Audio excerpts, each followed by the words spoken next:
ದಯವಿಟ್ಟು ನನ್ನ ಚಾನಲ್ನ ಸಬ್ಸ್ಕ್ರೈಬ್ ಮಾಡಿ, ನಿಮ್ಮ ಸ್ನೇಹಿತರಿಗೂ ತಿಳಿಸಿ ಅಂತ ಹೇಳ್ತಾ ನನ್ನ 2 ಮಾತುಗಳನ್ನ ಮುಗಿಸ್ತಾ ಇದ್ದೀನಿ. ಧನ್ಯವಾದಗಳು. ಸಬ್ಸ್ಕ್ರೈಬ್ ಮಾಡಿ. Thank you. ನಮಸ್ತೆ. ನಾವು ಕನ್ನಡ ಕಲಿಬೇಕಾದ್ರೆ ಮೊದಲು ಕಲಿಬೇಕಾದದ್ದು ಕನ್ನಡ ವರ್ಣಮಾಲೆಗಳನ್ನು. ಹಾಗಾದ್ರೆ ನಾವಿವತ್ತು ಕನ್ನಡ ವರ್ಣಮಾಲೆಗಳ ಬಗ್ಗೆ ತಿಳಿದುಕೊಳ್ಳೋಣ. ಕನ್ನಡ ವರ್ಣಮಾಲೆ. ಕನ್ನಡ ವರ್ಣಮಾಲೆಯಲ್ಲಿ ಒಟ್ಟು ಎಷ್ಟು ಅಕ್ಷರಗಳಿವೆ? ಕನ್ನಡ ವರ್ಣಮಾಲೆಯಲ್ಲಿ ಒಟ್ಟು 49 ಅಕ್ಷರಗಳಿವೆ. ಒಟ್ಟು 49 ಅಕ್ಷರಗಳಿವೆ. ಈ ಕನ್ನಡ ವರ್ಣಮಾಲೆಯನ್ನು 3 ಭಾಗಗಳಾಗಿ ವಿಂಗಡಿಸಲಾಗಿದೆ. ಎಷ್ಟು ಭಾಗಗಳಾಗಿ? 3 ಭಾಗಗಳಾಗಿ ವಿಂಗಡಿಸಲಾಗಿದೆ. ಅವು ಯಾವುದೆಲ್ಲ ಅಂತ ನೋಡುವ.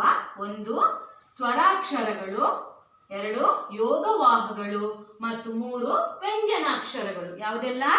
ಸ್ವರಾಕ್ಷರಗಳು, ಯೋಗವಾಹಗಳು ಮತ್ತು ವ್ಯಂಜನಾಕ್ಷರಗಳು. ಹಾಗಾದ್ರೆ ನಾವೀಗ ಸ್ವರಾಕ್ಷರಗಳು ಎಷ್ಟಿವೆ ಅಂತ ನೋಡುವ. ಸ್ವರಾಕ್ಷರಗಳು 13, ಯೋಗವಾಹಗಳು 2, ವ್ಯಂಜನಾಕ್ಷರಗಳು 34. ಎಷ್ಟು?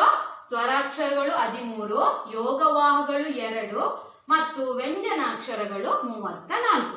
ಹಾಗಾದ್ರೆ ನಾವೀಗ ಸ್ವರಾಕ್ಷರಗಳು ಯಾವುದೆಲ್ಲ ನೋಡುವ.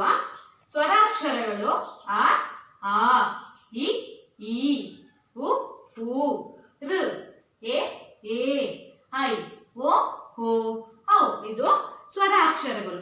ಆಮೇಲೆ ಯೋಗವಾಹಗಳು ಎಷ್ಟಿವೆ? ಯೋಗವಾಹಗಳು 2. ಹಾಗಾದ್ರೆ ಯಾವುದೆಲ್ಲ ಯೋಗವಾಹಗಳು? ಅಂ ಮತ್ತು ಆಹ. ಅಂ ಮತ್ತು ಆಹ. Last one ವ್ಯಂಜನಾಕ್ಷರಗಳು. ಯಾವುದು? ವ್ಯಂಜನಾಕ್ಷರಗಳು. ವ್ಯಂಜನಾಕ್ಷರಗಳು ಯಾವುದೆಲ್ಲ ನೋಡುವ. ಕ, ಖ, ಗ, ಘ, ಞ, ಛ, ಛ, ಜ, ಜ, ಞ, ಠ, ಠ, ಡ, ಢ, ಣ, ತ, ಥ, ದ, ಧ, ನ, ಪ, ಫ, ಬ, ಭ, ಮ, ಯ, ರ, ಲ, ವ, ಶ, ಷ, ಸ, ಹ, ಳ. ಇದು ವ್ಯಂಜನಾಕ್ಷರಗಳು. ಸ್ವರಾಕ್ಷರಗಳು, ಯೋಗವಾಹಗಳು ಮತ್ತು ವ್ಯಂಜನಾಕ್ಷರಗಳು. ಹಾಗಾದ್ರೆ ನಾವಿವತ್ತು ಕನ್ನಡ ವರ್ಣಮಾಲೆಯ ಬಗ್ಗೆ ತಿಳಿದುಕೊಂಡೆವು. Thank you.